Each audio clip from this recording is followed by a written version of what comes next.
O desejado de todas as nações. Capítulo 30. Nomeou 12. Este capítulo se baseia em Marcos capítulo 3, versos 13 a 19 e Lucas capítulo 6, versos 12 a 16.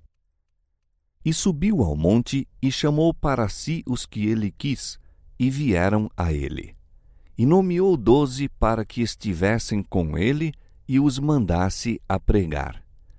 Foi sob as protetoras árvores da encosta da montanha, pouco distante do mar da Galileia, que Jesus chamou os 12 para o apostolado e proferiu o Sermão do Monte. Os campos e as colinas eram os seus retiros favoritos e muitos de seus ensinos foram ministrados sob a abóbada celeste, de preferência a templos ou sinagogas. Sinagoga nenhuma poderia haver comportado as multidões que o seguiam, mas não foi somente por essa razão que preferiu ensinar nos campos e bosques. Jesus amava as cenas da natureza. Para ele, todo quieto retiro era um sagrado templo. Fora sob as árvores do Éden que os primeiros habitantes da terra encontraram seu santuário. Ali se comunicara Cristo com o Pai da humanidade. Quando banidos do paraíso, nossos primeiros pais ainda adoraram nos campos e bosques, e ali os procurava Cristo com o evangelho de sua graça. Fora Cristo que falara com Abraão sob os carvalhais do Manre, com Isaque quando saía a orar no campo à tardinha, com Jacó nas colinas de Betel, com Moisés nas montanhas de Midian e com o jovem Davi quando apacentava os rebanhos. Fora por instruções de Cristo que, por 15 séculos, os hebreus haviam deixado suas habitações durante uma semana todos os anos, vivendo em cabanas feitas de ramos verdes, de formosas árvores, ramos de palmas, ramos de árvores espessas e salgueiros de ribeiras. Preparando os seus discípulos, Jesus buscou de preferência afastar-se da confusão da cidade para a quietação dos campos e colinas, como estando mais em harmonia com as lições de abnegação que lhes desejava ensinar. E durante seu ministério apreciava reunir o povo em torno de si, sob o céu azul, em alguma relvosa encosta ou na praia do lago. Ali, circundado pelas obras de sua própria criação, podia dirigir o pensamento dos ouvintes do artificial para o natural. No crescimento e desenvolvimento da natureza, revelavam-se os princípios de seu reino. Ao erguerem os homens o olhar para as montanhas de Deus, contemplando as maravilhosas obras de suas mãos, poderiam aprender preciosas lições da verdade divina. Os ensinos de Cristo ser-lhes-iam repetidos nas cenas da natureza. O mesmo acontece com os que se dirigem aos campos com Cristo no coração. Sentir-se-ão circundados de santa influência. As coisas da natureza evocavam as parábolas de Nosso Senhor e repetem-lhe os conselhos. Pela comunhão com Deus na natureza, eleva-se o espírito e o coração encontra paz. O primeiro passo devia ser dado agora na organização da igreja que, após a partida de Cristo, o devia representar na terra. Não tinham à sua disposição nenhum custoso templo, mas o Salvador conduziu os discípulos ao retiro que amava e no espírito dos mesmos ficaram para sempre ligados os sagrados incidentes daquele dia com a beleza das montanhas, do vale e do mar. Jesus chamara os discípulos para que os pudesse enviar como testemunhas suas, a fim de contarem ao mundo o que dele tinham visto e ouvido. Seu encargo era o mais importante a que já haviam sido chamados seres humanos, sendo-lhe superior apenas o do próprio Cristo. Deviam ser coobreiros de Deus na salvação do mundo. Como no Velho Testamento os 12 patriarcas ocupam o lugar de representantes de Israel, assim os 12 apóstolos deviam servir de representantes da Igreja Evangélica. O Salvador conhecia o caráter dos homens que escolhera. Todas as suas fraquezas e erros lhe eram patentes. Sabia os perigos por que deviam passar, a responsabilidade que devia pesar sobre eles, e o coração afligiu-se-lhe por esses escolhidos. Sozinho, sobre a montanha junto ao mar da Galiléia, passou a noite inteira em oração pelos discípulos, enquanto eles mesmos dormiam ao pé do monte. Aos primeiros clarões da aurora, chamou-os para junto de si, pois tinha alguma coisa importante a lhes comunicar. Esses discípulos tinham estado por algum tempo unidos a Jesus em labor ativo. João e Tiago, André e Pedro, com Filipe e Natanael e Mateus, estiveram mais intimamente ligados a ele do que os outros e testemunharam mais de seus milagres. Pedro, Tiago e João estavam ainda em convívio mais íntimo com ele. Achavam-se quase continuamente ao seu lado, presenciando-lhe os milagres e ouvindo-lhe as palavras. João achegava-se a ele em intimidade maior ainda, de maneira que se distingue como aquele a quem Jesus amava. O Salvador os amava a todos, mas João era o espírito mais apto a receber-lhe a influência. Era mais jovem que os outros e com mais infantil confiança abria a Cristo o coração. Chegou assim a uma afinidade maior com Jesus e por intermédio dele foram comunicados a seu povo os mais profundos ensinos espirituais do Salvador. À testa de um dos grupos em que são divididos os apóstolos, acha-se o nome de Filipe. Foi ele o primeiro discípulo a quem Jesus dirigiu a positiva ordem: segue-me. Filipe era de Betsaida, a cidade de André e Pedro. Escutara a pregação de João Batista e ouvira-o anunciar que Cristo era o Cordeiro de Deus. Filipe era um sincero indagador da verdade, mas tardio de coração para crer. Conquanto se houvesse unido a Cristo, a comunicação que a seu respeito fizera a Natanael mostra que não estava inteiramente convencido da divindade de Jesus. Conquanto Cristo houvesse sido proclamado pela voz do céu como o Filho de Deus, para Filipe era Jesus de Nazaré, filho de José.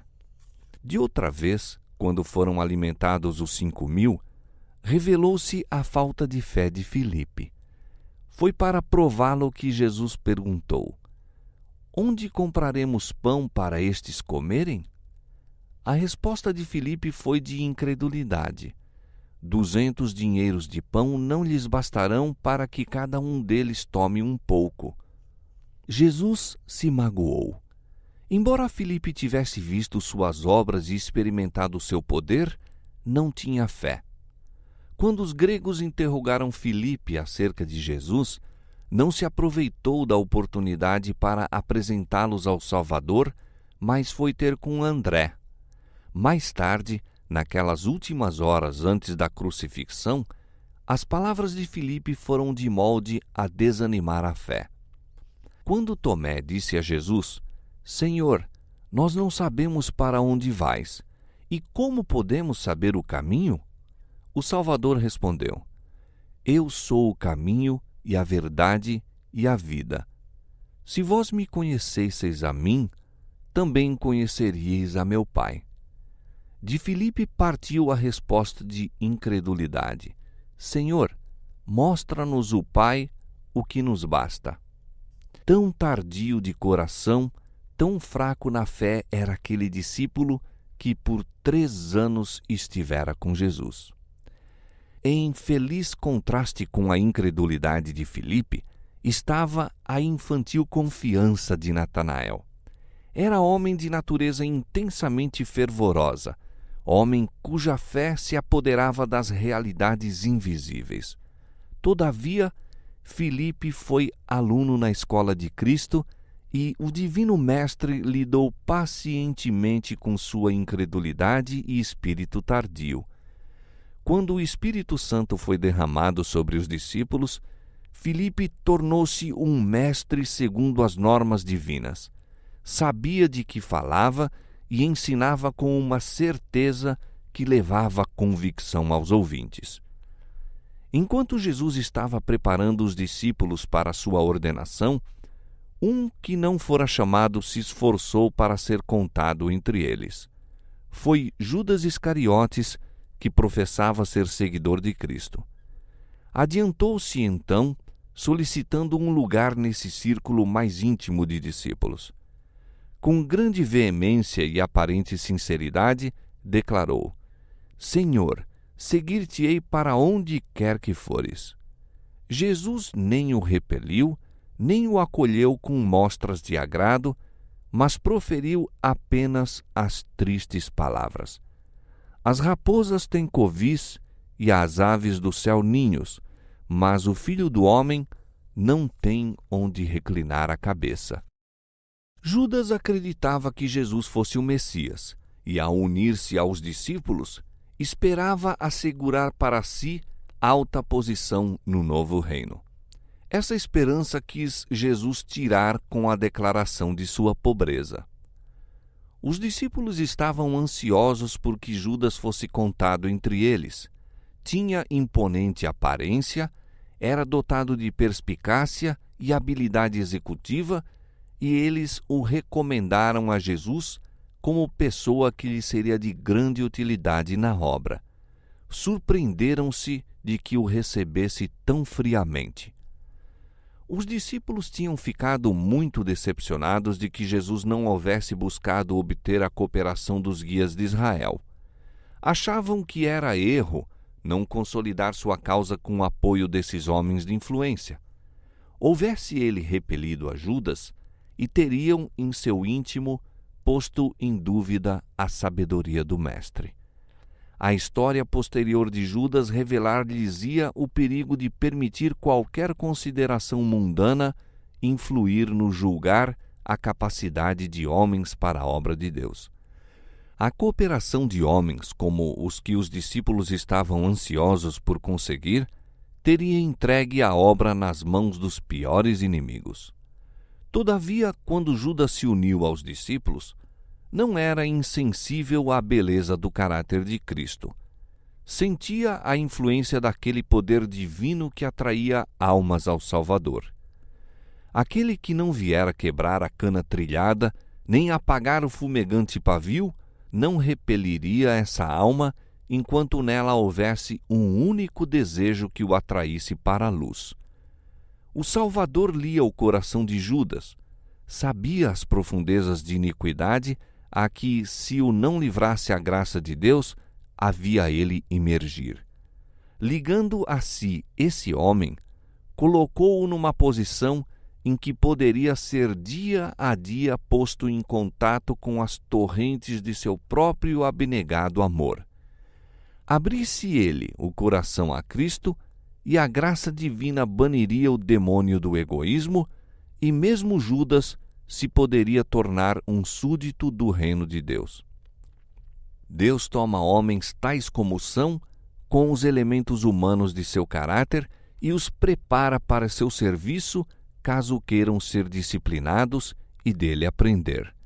Não são escolhidos por serem perfeitos, mas apesar de suas imperfeições, para que, pelo conhecimento e observância da verdade, mediante a graça de Cristo, se possam transformar à sua imagem.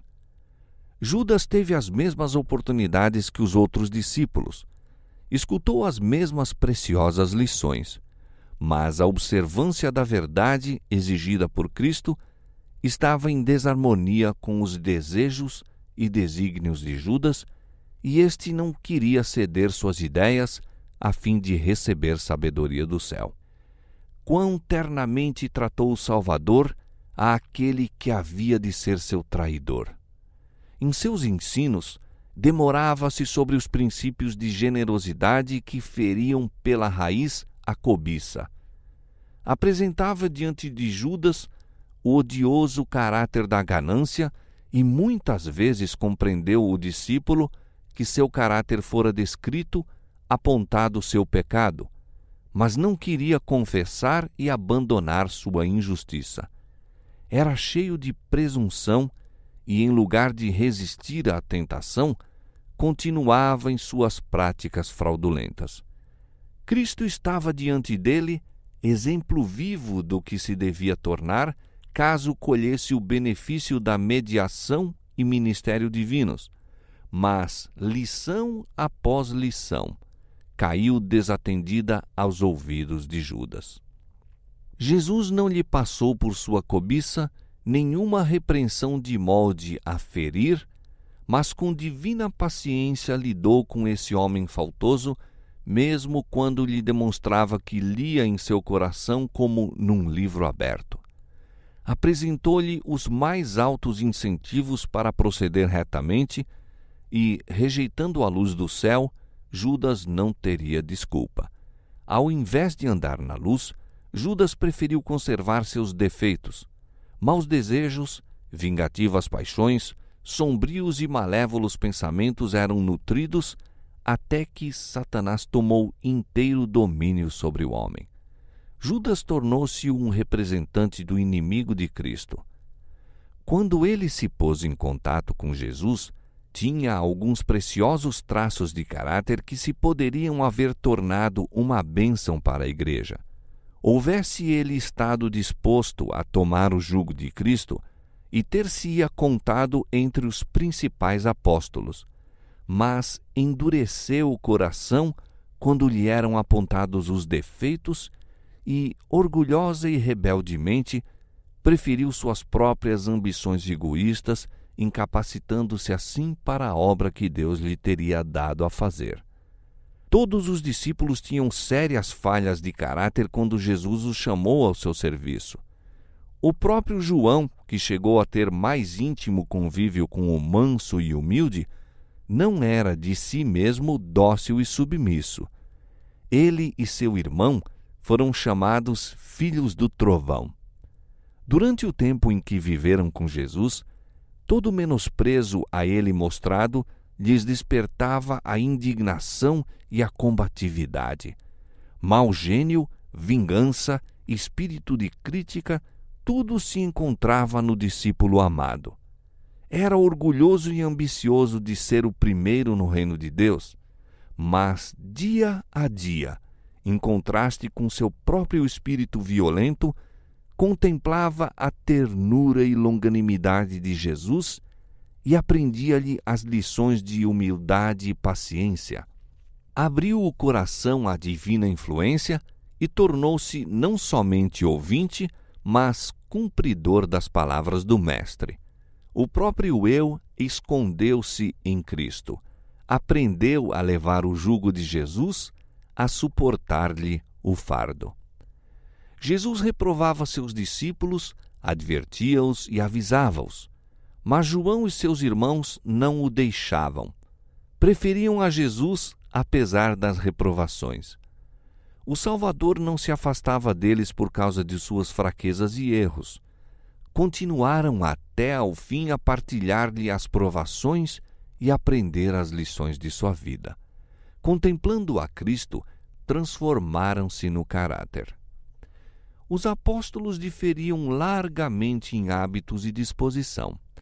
Havia o publicano Levi Mateus e o ardente zelote Simão, o intransigente inimigo da autoridade romana, o generoso e impulsivo Pedro e Judas de vil espírito, Tomé, leal se bem que tímido e temeroso, Filipe, tardio de coração e inclinado à dúvida, e os ambiciosos e francos filhos de Zebedeu com seus irmãos. Estes foram reunidos com suas diferentes faltas, todos com herdadas e cultivadas tendências para o mal. Mas em Cristo e por meio dele, deviam fazer parte da família de Deus, aprendendo a tornar-se um na fé, na doutrina, no espírito. Teriam suas provas, suas ofensas mútuas, suas divergências de opinião. Mas enquanto Cristo habitasse no coração, não poderia haver discórdia. Seu amor levaria ao amor de uns pelos outros. As lições do Mestre conduziriam à harmonização de todas as diferenças, pondo os discípulos em unidade, até que fossem de um mesmo espírito, de um mesmo parecer. Cristo é o grande centro e eles se deveriam aproximar uns dos outros exatamente na proporção em que se aproximassem do centro. Quando Cristo concluiu as instruções aos discípulos, reuniu em torno de si o pequeno grupo, bem achegados a ele, e ajoelhando no meio deles e pondo-lhes as mãos sobre a cabeça, fez uma oração consagrando-os à sua sagrada obra. Assim foram os discípulos do Senhor ordenados para o ministério evangélico. Cristo não escolheu para seus representantes entre os homens anjos que nunca pecaram, mas seres humanos, homens semelhantes em paixões àqueles a quem buscavam salvar.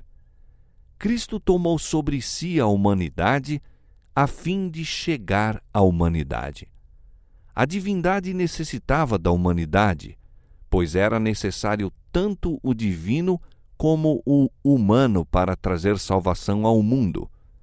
A divindade necessitava da humanidade a fim de que esta proporcionasse meio de comunicação entre Deus e o homem.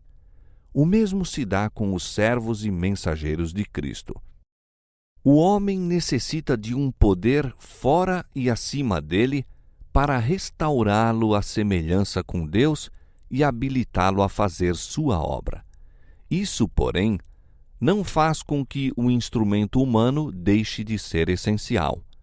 A humanidade apodera-se do poder divino, Cristo habita no coração pela fé, e por meio da cooperação com o divino, o poder do homem torna-se eficiente para o bem.